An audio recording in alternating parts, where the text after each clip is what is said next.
जैसा कि पिछले एपिसोड में आपने देखा, कोर्ट में इस वक्त जेजे के खिलाफ केस जारी था और वहां पर जीना जजेस को कहती है कि मैं एक और विटनेस को आपके सामने पेश करना चाहती हूं कि इतने में वहां पर जब पैनी कोर्ट में इंटर होती है तो जेजे सामने पैनी को देखने के बाद एकदम से शॉक हो जाता है। पैनी के वहां पर आने के बाद जेजे को मालूम हो जाता है कि अब वो बुरी तरह फंस चुका है, लेकिन वो एकदम से उस वक्त एक्साइटेड हो जाता है जब जजेस कहते हैं कि हम मोर विटनेस को इस कोर्ट में इंटर होने की इजाज़त नहीं दे सकते। लेकिन वहीं पर अचानक ली बहुत ही ज़्यादा गुस्से में उन पर शाउट करते हुए कहता है कि पैनी को किडनैप किया गया था और सब कुछ वो जजेस को बताता है, जिसके बाद जीना जजेस को कहती है कि आप पुलिस से ये कंफर्म कर सकते हैं पैनी को एक हॉस्पिटल में रस्सी की मदद से बांधा गया था। और जज वहां पर अपने आप को डिफेंड करते हुए सबको कहते हैं कि ऐसा कुछ भी नहीं है, मेरे खिलाफ इल्जाम लगाया जा रहा है। और जीना के बहुत ज्यादा इंसिस्ट करने के बाद आखिर जजेस पैनी को विटनेस के तौर पर एक्सेप्ट कर लेते हैं, जिसके बाद पैनी को सामने बुलाकर उसे पूछा जाता है और वो सब कुछ जेजे के बारे में बता देती है कि 2.5 मिलियन डॉलर उसने अपनी इलेक्शन कैंपेन में इलीगल तौर पर यूज किए थे और वो पैसे मैंने खुद डिलीवर किए थे।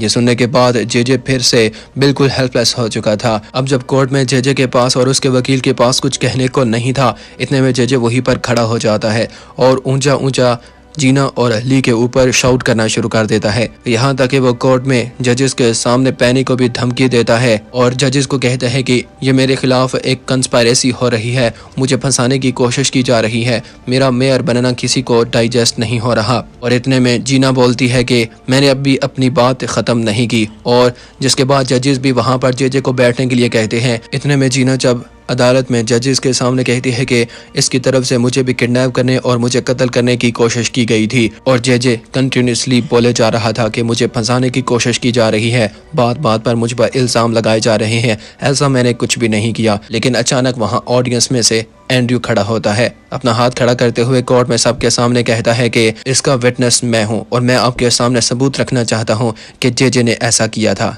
जेजे ने जीना को किडनैप करके कत्ल करने की कोशिश की थी। इस तरह अचानक वहां पर ऑडियंस में एंड्रयू को खड़ा होते हुए देखकर जीना बहुत ज्यादा इम्प्रेस होती है और जेजे और भी ज्यादा डर जाता है। और ये सब कुछ देखने के बाद अब जेजे का फादर इन लॉ भी कोर्ट से बाहर आ जाता है। वो अपने असिस्टेंट को कहता है कि अब जेजे के लिए सब कुछ खत्म हो चुका है, हमारी कोशिश अब यही होनी चाहिए कि हम जेजे से दूर रहें। जिसके बाद एंड्रयू को एविडेंस के तौर पर आगे बुलाया जाता है, जहां पर वो जजेस को सब कुछ बताता है कि कैसे जीना को किडनैप करके उसे एक ब्रिज से रिवर में फेंका गया था, और अगर मैं वक्त से पहले वहां पर ना पहुंचता तो वहां पर जीना की जान भी जा सकती थी। और जेजे की इस कदर एम्बैरेसमेंट और इंसल्ट को देखने के बाद किमी वहीं पर बेहोश हो जाती है और जजेस की तरफ से जेजे को 5 साल की कैद की सजा सुना दी जाती है। जिसके बाद ली को पैनी के साथ दिखाया जाता है। पैनी की इतना मदद करने के बाद अब ली भी उससे काफी ज्यादा खुश था, लेकिन वो अब मजीद पैनी को यहाँ पर नहीं देखना चाहता था।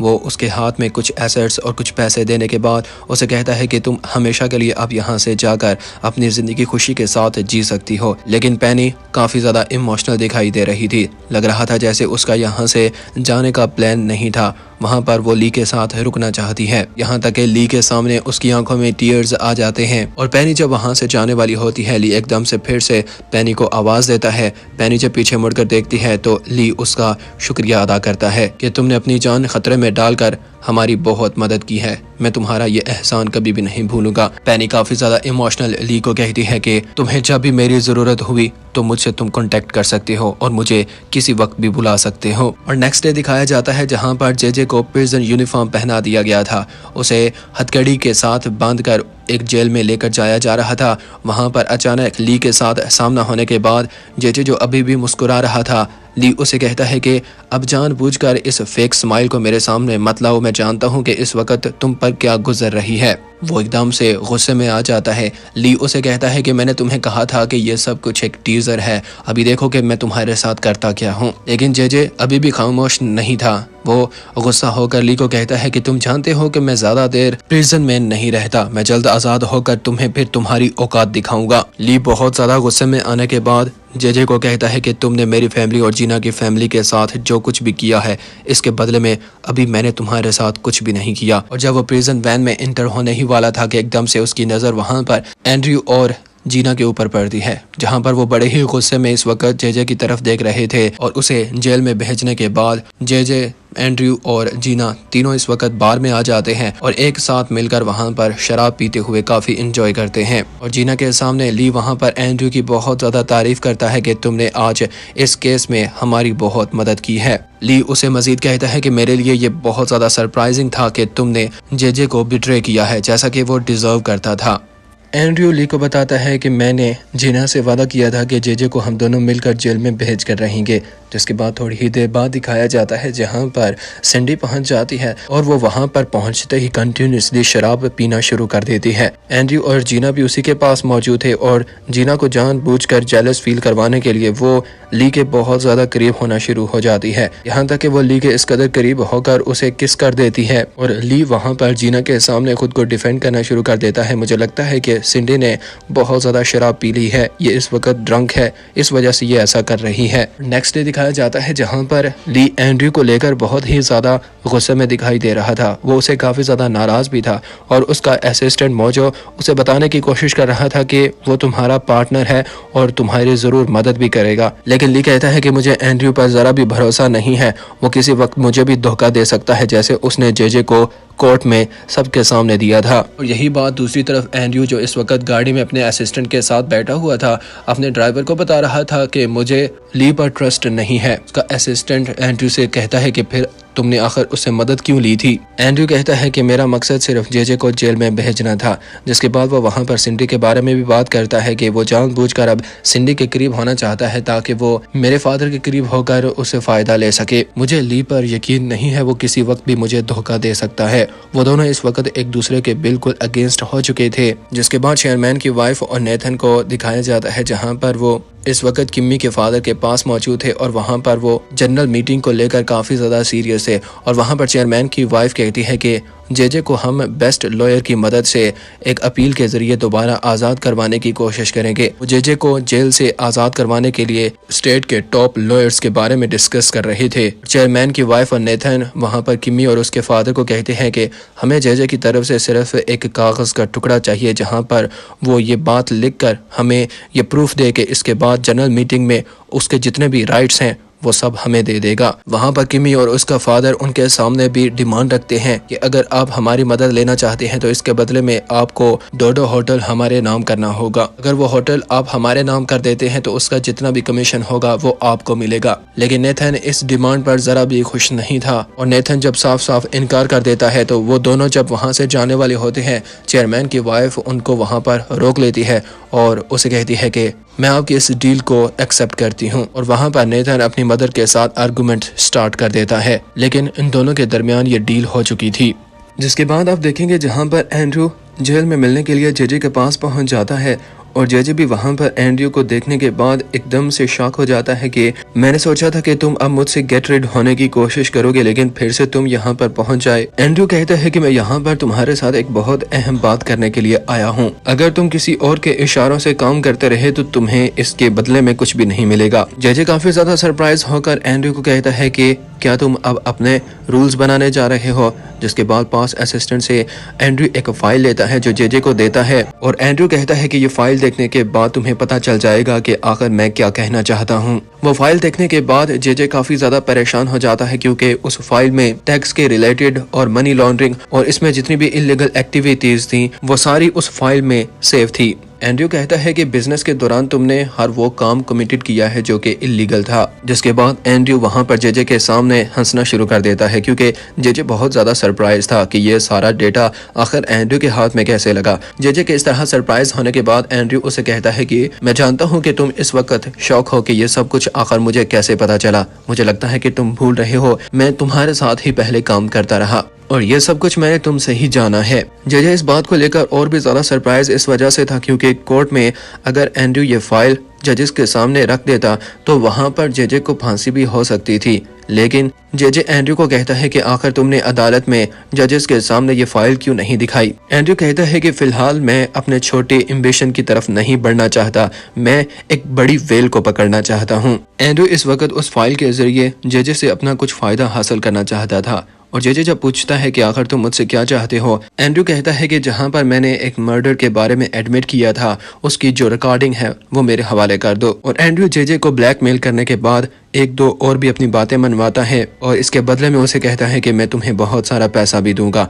जेजे काफी ज्यादा सरप्राइज था। वो एंड्रयू को कहता है कि शायद मैंने अपना असल दुश्मन पहचानने में देर कर दी है। और एंड्रयू ये सब कुछ कहने के बाद जब वहां से चला जाता है, जेजे इधर जब दोबारा जेल में आता है, वहां पर एक प्रिजनर वहां से जेजे से कुछ सवाल करता है जिस पर जेजे को बहुत ही ज्यादा गुस्सा आता है और वो उसे बहुत बुरी तरह मारता है। और उस प्रिजनर को बुरी तरह मारने के बाद वो अभी भी बहुत ज्यादा गुस्से में दिखाई दे रहा था। खुद से बात करते हुए कहता है कि मुझे बहुत बड़ा धोखा दिया गया है, मुझे फूल बनाया गया है। जिसके बाद एंड्रयू का असिस्टेंट एंड्रयू को कहता है कि अगर तुम समझते हो कि ली तुम्हें नुकसान पहुंचा सकता है या फिर तुम अगर उस पर ट्रस्ट नहीं करते तो फिर आखिर तुमने जीना को उसके हवाले क्यों किया था, तुमने जीना से उसे क्यों मिलने दिया था। एंड्रयू का यहाँ पर और ही प्लान था। एंड्रयू जानता था कि इस वक्त ली के माइंड में जीना के रिलेटेड जितनी भी मेमोरी थी वो सारी खत्म हो चुकी थी और एंड्रयू को लगता है कि इस वक्त उसके पास एक बहुत बड़ा चांस है। इस वक्त जीना जितना ली के करीब होने की कोशिश करेगी या फिर ली जीना के करीब होने की कोशिश करेगा उतना ही वो उससे दूर होगी। यहाँ से पता चलता है कि एंड्रयू इंटेंशनली जीना को उसके साथ मिलने की इजाजत दे रहा है, हालांकि वो अब भी चाहता है कि वो ली को हमेशा के लिए भूल जाए। जिसके बाद ली के पास दिखाया जाता है जहां पर उनका असिस्टेंट ली के पास और मौजो के पास आकर उन्हें बताता है कि जेल से यह खबर आई है कि एक प्राइवेट रूम में जेजे की मुलाकात एंड्रयू के साथ हुई है। और वहां पर यह सुनने के बाद ली बहुत ज्यादा गुस्से में आ जाता है और कहता है कि मैं ये यकीन के साथ कह सकता हूँ वहां पर उसने यकीनन मेरे खिलाफ कोई डील की होगी। और मौजो भी ली को कहता है इसका मतलब है कि वो दोनों एक दूसरे के दोबारा पार्टनर बनने जा रहे हैं। और ली वहां पर सिंडी को बुलाने के लिए कहता है कि उसे आज लंच के लिए बुलाओ। मौजो कहते हैं कि क्या तुमने फैसला कर लिया है कि तुम अपने फायदे के लिए अब सिंडी को यूज करोगे। ली कहता है इससे पहले कि हम किसी बड़ी मुश्किल में फंस जाएं, हमें पहले ही इसके लिए प्लान कर लेना चाहिए। जिसके बाद जेजे को दोबारा दिखाया जाता है जहां पर इस वक्त सारे प्रिजनर यार्ड में मौजूद थे और वहां पर उसका असिस्टेंट भी उसी के साथ मौजूद था। और कुछ प्रिजनर के साथ उसकी वहां पर फाइट होती है और वो बुरी तरह जेजे को मारते हैं। और कुछ ही देर में वहां पर किम्मी अपने फादर के साथ जेजे को मिलने के लिए आ जाती है और किम्मी अचानक जेजे को इस हालत में देखने के बाद जहां पर उसके सर पर बैंडेज बांधी हुई थी और उसके मुंह से खून भी निकल रहा था, उसे इस हालत में देखने के बाद बहुत ज्यादा परेशान हो जाती है। और जब उसे पूछते हैं कि आखिर ये तुम्हारे साथ किसने किया है, जेजे को ऐसे लगता है जैसे ली ने जेल में अपने आदमी छोड़े हुए हैं। वहाँ पर किम्मी अपने फादर के साथ डोडो ग्रुप के रिलेटेड कुछ फाइल पर सिग्नेचर करवाने के लिए आई हुई थी। वो वहाँ पर एंड्रयू को हराने की बात कर रहे थे, लेकिन जेजे उन्हें बताता है कि एंड्रयू को जितना आप इनोसेंट समझ रहे हैं वो उतना है नहीं। मुझे नहीं लगता कि आप एंड्रयू का मुकाबला कर पाएंगे, लेकिन मुझे यहाँ से एक दफा आजाद होने दो, फिर देखो मैं उसके खिलाफ क्या करता हूँ। जिसके बाद एंड्रयू और जीना को दिखाया जाता है जो इस वक्त बार में मौजूद थे और एंड्रयू इधर कंटिन्यूसली शराब पिए जा रहा था और वहाँ पर वो काफी ज्यादा सैड भी दिखाई दे रहा था क्योंकि इससे पहले एक जनरल मीटिंग हुई थी जिसमें ली को काफी सक्सेस मिली थी। एंड्रयू इसी बात को लेकर काफी ज्यादा सैड दिखाई दे रहा था और जानबूझकर वो जीना के सामने ऐसे प्रिटेंड कर रहा था जैसे ली एक बहुत बुरा आदमी है, वो उसके खिलाफ कुछ बातें भी करता है जीना को ये यकीन दिलाने के लिए कि वो उसके अगेंस्ट काम कर रहा है और वो एक अच्छा आदमी नहीं है। एंड्रयू इस वक्त जानबूझकर जीना के साथ इतना इन्वॉल्व नहीं हो रहा था। एंड्रयू जो कि कंटिन्यूसली शराब पी रहा था, जीना उसे रोकती है और कुछ देर बाद एंड्रयू वहां पर अपने असिस्टेंट को बुलाता है और उसे कहता है कि जीना को घर में छोड़ाओ, लेकिन जीना कहती है कि तुम अपना ख्याल रखो और वहां पर उसके असिस्टेंट को कहती है कि वो एंड्रयू की तरफ लुक आफ्टर करे। जिसके बाद वो जब वहां से जा रही होती है तो काफी ज्यादा सैड भी दिखाई दे रही थी और उसे एंड्रयू के ऊपर बहुत रहम आ रहा था। जीना के वहां से जाने के बाद एंड्रयू का असिस्टेंट एंड्रयू को कहता है कि क्या तुम्हें नहीं लगता कि तुम्हें बता देना चाहिए कि तुम्हारे पास प्लान बी भी तैयार है। लेकिन एंड्रयू कहता है किसी भी लड़की को मजबूर करना कि वो आपके साथ मोहब्बत करे ये एक बहुत मुश्किल काम है। यानी इस वक्त एंड्रयू का प्लान होता है कि वो जीना को मजबूर कर दे, वो खुद उसके साथ मोहब्बत करना शुरू कर दे। और एंड्रयू अपने असिस्टेंट को कहता है इस वक्त मैं जीना को लेकर जिस स्ट्रेटेजी के ऊपर काम कर रहा हूँ तुम उसे समझ नहीं सकते। जिसके बाद जीना को दिखाया जाता है जो वहां से सीधी दोबारा ली के पास पहुंच जाती है और ली के साथ मिलने के बाद उसे कहती है कि मैं तुमसे एक फेवर चाहती हूँ और ली उसे कहता है कि तुम मुझसे जो भी पूछोगी मैं वो करने के लिए तैयार हूँ। जिसके बाद उसे वो पास बिठाने के बाद उसे कहती है कि सिंडी से डोडो ग्रुप के फार्मेसी के रिलेटेड जो शेयर्स तुमने उनसे लिए थे वो तुम एंड्रयू के हवाले कर दो। वो बहुत ज़्यादा डिसअपॉइंटेड दिखाई दे रही थी। ये सुनने के बाद ली एकदम से डीप थॉट में चला जाता है। जीना को अब वाकई में एंड्रयू को लेकर उस पर बहुत ज्यादा सिंपैथी आ रही थी।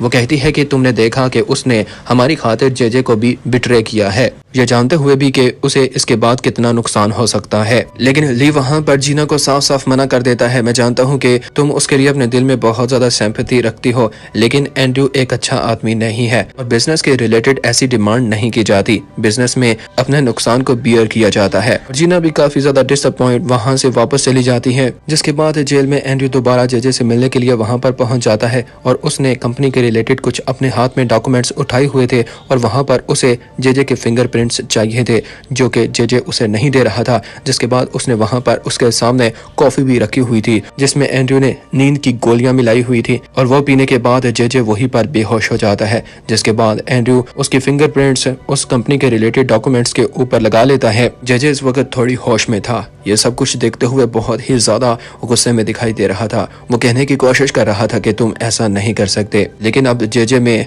उसे रोकने के लिए उसमें एनर्जी बाकी नहीं थी। गाइस, नेक्स्ट एपिसोड देखने के लिए इस चैनल को सब्सक्राइब कर लें।